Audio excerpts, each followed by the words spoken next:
By morning on January 3rd, the pumps had the water level sufficiently under control for us to take 2 hours rest in rotation.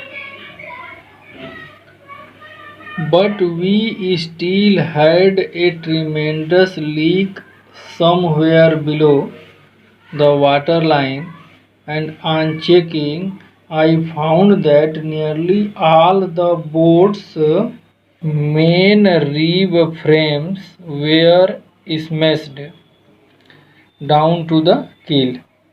In fact, there was nothing holding up a whole section of the starboard hull except a few cupboard partitions. इसमें writer बताता है, narrator कहता है कि January 3rd को उन्होंने water level जो था, जो पंप कर रहे थे, उसको कंटिन्यू वाटर निकाल रहे थे शिप से, तो कह रहा है कि सफिशिएंटली अंडर कंट्रोल, लगभग कंट्रोल में हो गया, और इसके वजह से कह रहे 2 आवर रेस्ट इन रोटेशन, और एक एक करके बाई टर्न बारी बारी से उन्हें 2 घंटे का रेस्ट भी मिला। लेकिन आगे बताता है कि we still had a tremendous, word tremendous large, बड़ा, leak hole somewhere below the water line, कहीं उसको ये लगा कि कोई बड़ा सा होल जो है अभी बना हुआ है, जिससे कि पानी लगातार अंदर आ रहा था शिप में।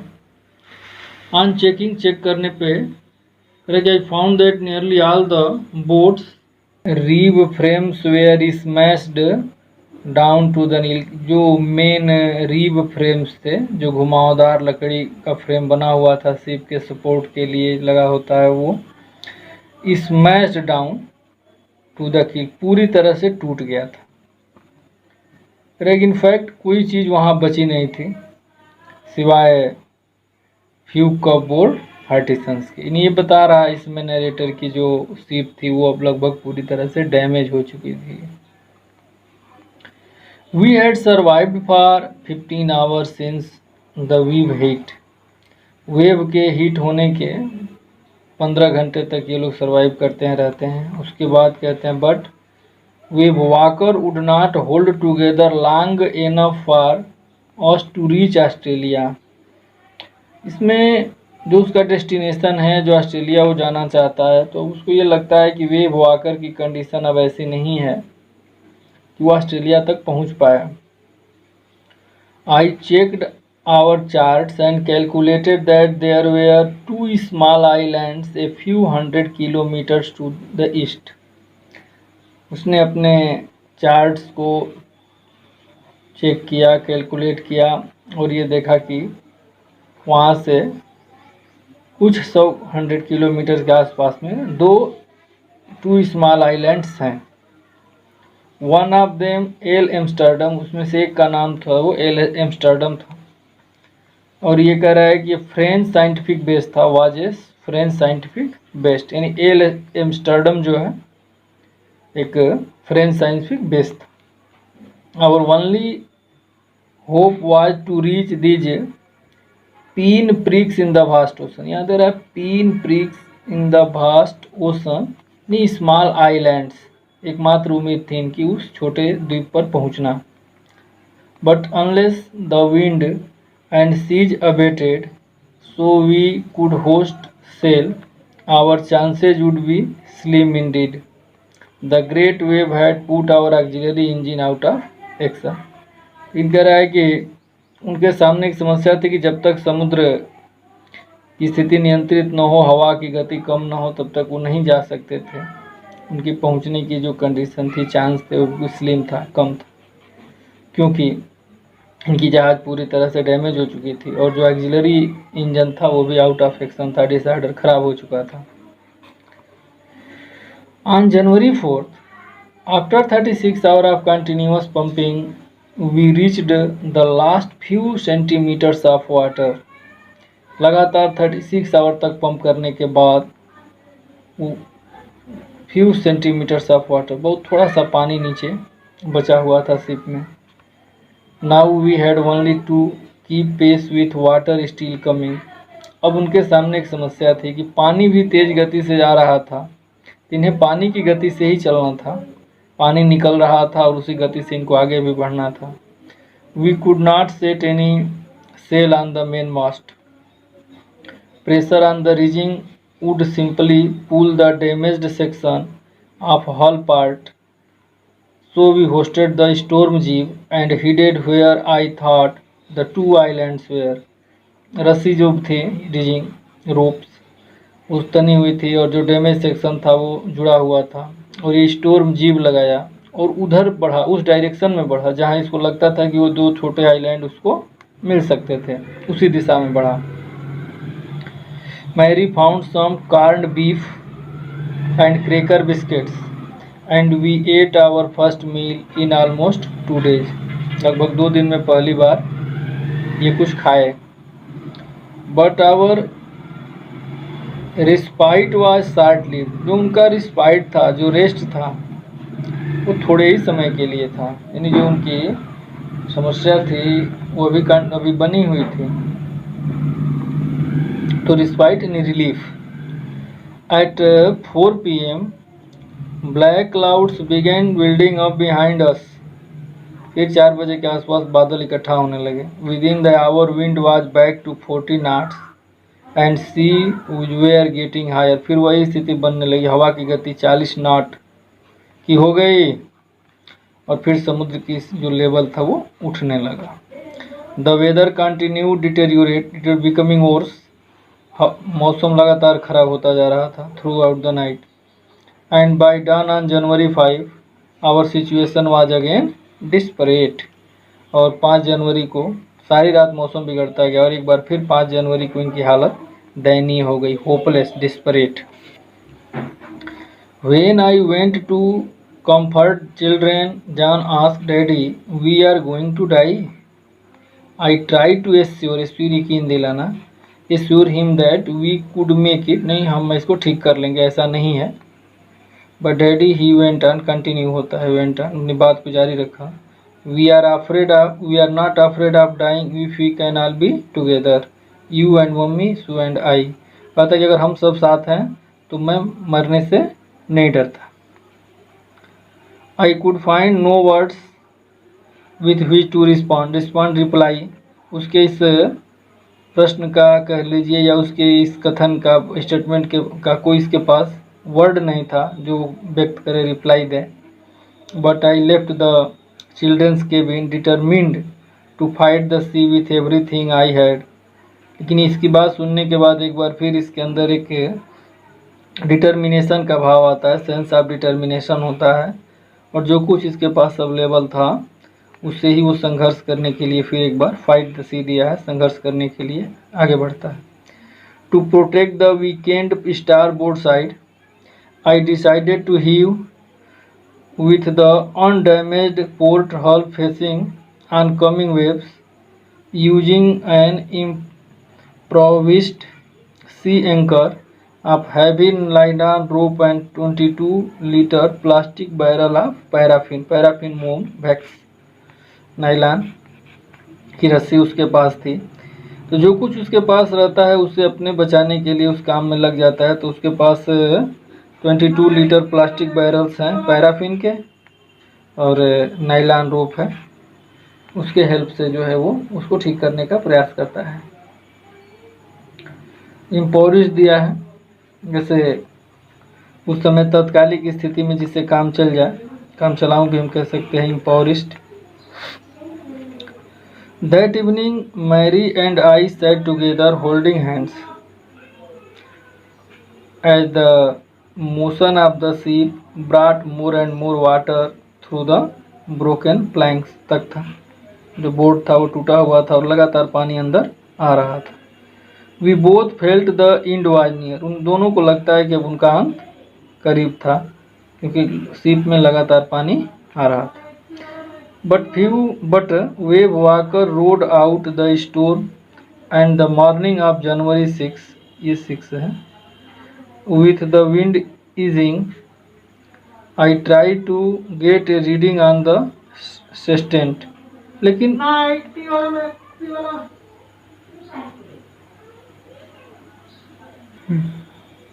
वेव वाकर जो है वो तूफान से होकर के गुजरती है और 6 जनवरी की सुबह को हवा की गति थोड़ा कम होती है, ईजिंग होती है, और वो जो एंगल सेस्टेंट वर्ड दिया है, instrument to measure the angles, instrument for measuring angles कोण नापने के लिए कुछ यंत्र होते हैं sextant. Back in chart room, अपने चार्ट रूम में गया। I worked on wind speed पर काम किया। Changes of course, drift the and current in an effort to calculate our position. जैसे word drift means slow currents, धीमे बहाव, तो ड्रिफ्ट यहाँ दिया है, क्योंकि करेंट भी यहाँ वर्ड है, इसलिए धीमे स्लो से इसका मतलब हम ले सकते हैं।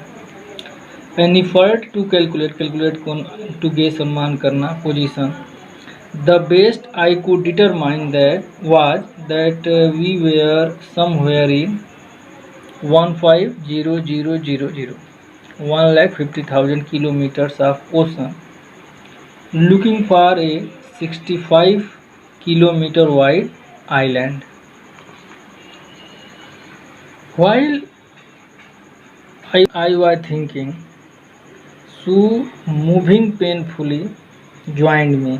बता रहा है नैरेटर कि जब वो अपने उस गैस के बारे में, उस कैलकुलेशन के बारे में, अनुमान के बारे में सोच रहा था कि उसकी पोजीशन कहाँ है, आइलैंड वहाँ 65 किलोमीटर, ये सब बातें वो सोच रहा था। उसी समय सू जो है आती है। The left side of her head was now very swollen सूजन and her back and eyes narrowed to slit. और उसकी जो ब्लैक एंड आईज थी तो दे रहा है कि नैरोड, इतनी पतली हो गई थी सूजन के वजह से, जैसे कोई स्लीट हो। थीन ओपनिंग होता है, स्लीट मतलब thin opening, gap. She gave me a card she had made, उसने कार्ड बनाया था जो उसने राइटर को दिया। On the front she had drawn caricature, notice the word caricatures. जैसे कैरिकेचर्स का मतलब हम सिंपली हम लोग कार्टून कह सकते हैं, funny representation of a person, जैसे व्यंग चित्र भी कह सकते हैं caricatures. Of Mary and me with the words here are some funny people, did they make you laugh? I laughed a lot as well, inside was a message, oh how I love you both, so this card is to say thank you and let's hope for the best, somehow we had to make it। इसमें बताया है कि उस समय में जब जहाज इधर से उधर वेव के द्वारा परेशान हो रहा था, सब लोग उसको बचाने में लगे थे। उस समय जो है, जो शू है, उसने एक कैरिकेचर ड्राइंग किया और उस पर लिखा उसने और ला करके दिखाया। तो इस तरह से वो अपना टाइम उस समय कुछ उन चीज़ों को करने में व्यस्त रखी। I checked and rechecked my calculation. We had lost our main compass and I was using a spare which had not been corrected for magnetic variation। ये जो मैग्नेटिक वेरिएशन था उसके लिए वो एक स्पेयर, जो ये स्पेयर कैंपस था उसके लिए कंपास वो सही नहीं था, और जो उसका मेन कंपास था वो लॉस्ट, खो गया था। I made an allowance for this and another estimate of influence of the westerly पश्चिमी currents which flow through this part of Indian Ocean। Word allowance, अगर हम इस वर्ड को नोटिस करते हैं अलाउंस, तो इसका मतलब भत्ता या पैसा होता है, रक्षा करना भी होता है और ध्यान देना होता है। अनदर एस्टिमेट इन्फ्लुएंस, इन्फ्लुएंस माने असर या प्रभाव होता है, तो वेस्टर्ली करंट के प्रभाव के बारे में वो सोचता है। जो उस हिस्से में, इंडियन ओशन के उस पार्ट में थी। About 2 p.m. I went on deck and asked Larry to steer a course of 185 degrees. यानी उसके बाद वो लैरी को टू स्टीयर टू मूव, घुमाने के लिए कहता है इस डायरेक्शन में, तो एंगल 185 डिग्रीज पर शिप को घुमाने के लिए कहता है। साथ ही एक एक्सपेक्टेशन है यहाँ पर, कह रहे हैं कि if we were lucky I told him with a conviction I did not feel he could expect to see the island at about 5 p.m. तो वो बताता है ये कन्विक्शन जैसे फर्म बिलीफ, एक दृढ़ विश्वास, इरादा के साथ। I did not feel, correct, मैं मुझे महसूस नहीं हुआ कि he could expect to see the island at about 5 p.m. Then a heavy heart I went below, climbed on my bunk and amazingly dodged up. अंत में जो नरेटर है वो अपने बंक पे चला जाता है, जो बर्थ होती है वहाँ पहुँचता है, और उसको हल्की सी झपकी आती है, डॉज्ड अप, हल्का सा नींद लेता है। और वो कह रहा है कि when I woke up it was 6 p.m. यानी उसका 5 बजे तक के आसपास का जो एक्सपेक्टेशन था वहाँ पहुँचने के लिए, और वो सो जाता है। फिर 6 बजे के आसपास उसकी आँख खुलती है। एंड ग्रोइंग डार्क, अंधेरा हो जाता है। करे कि I knew we must have missed the island, और उसका क्या है कि we must have missed the island with the sail we had left we could not hope to beat back into the westerly wind. नहीं, उसका expected time nearly about 5 p.m. था। उसको डॉज्ड आती है, झपकी आती है, और वो सोता है। 6 बजे के आसपास उसकी नींद खुलती है, तब उसको लगता है कि उसने आइलैंड मिस कर दी, आगे निकल गया। At that moment a tousled head, disordered hair, सिर के बाल काफ़ी बिखरे हुए, मटमैले, appeared by the bunk. Can I have a hug, word hug मतलब इम्ब्रेस, गले लगना। Jonathan asked. Sue was right behind him. Why am I getting a hug now? करा कि इस embrace का, इस गले लगने का क्या कारण है? Because you are the best daddy in the whole world and the best captain. क्योंकि बच्चों ने कहा कि आप दुनिया में उनके सबसे अच्छे डैडी हैं और सबसे अच्छे कैप्टन भी हैं। उसका जो सन है वो रिप्लाई देता है, Not today. John I am afraid, लेकिन कहता है कि आज शायद मैं अच्छा नहीं हूँ, not today. Why you must be said Sue in matter of fact, रूखे स्वभाव से। You found the island, what I shouted, it's out there in front of अस।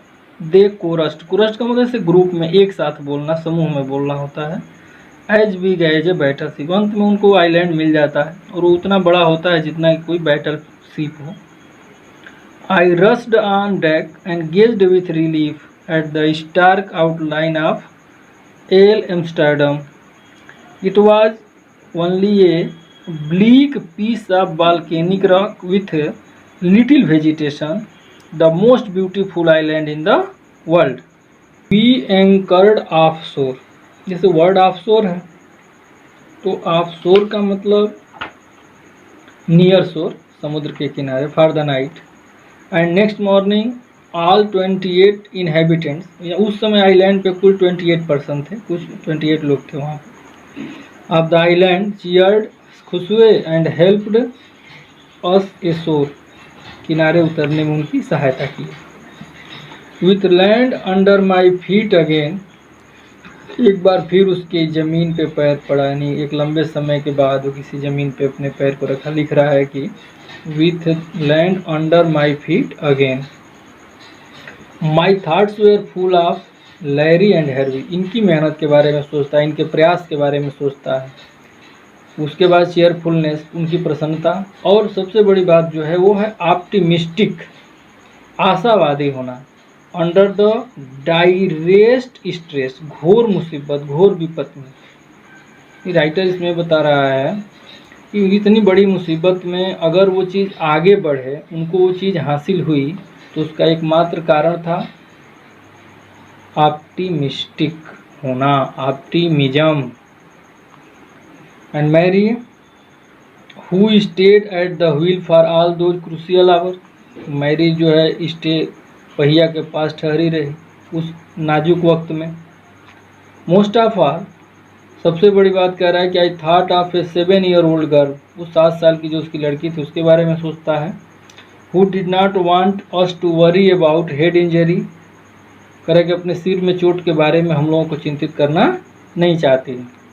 ये ब्रैकेट में दिया हुआ है कि we subsequently took 6 minor operation to remove recurring blood clot, जो बिटवीन स्किन एंड स्कल, उस पर जो चोट लगी थी बाद में उसको कह रहा है कि 6 छोटे ऑपरेशन करने पड़े। तो उस लड़की के बारे में सोचता है कि वो अपने चोट को छुपाती है, उस पर विकट परिस्थिति में अपने चोट को भी नहीं बताती है। वो साथ ही साथ कह रहा है कि and I 6 years old boy, और 6 वर्ष के अपने उस लड़के की बात बताता है, कहता है who was not afraid to die, जो मरने से नहीं डरता था।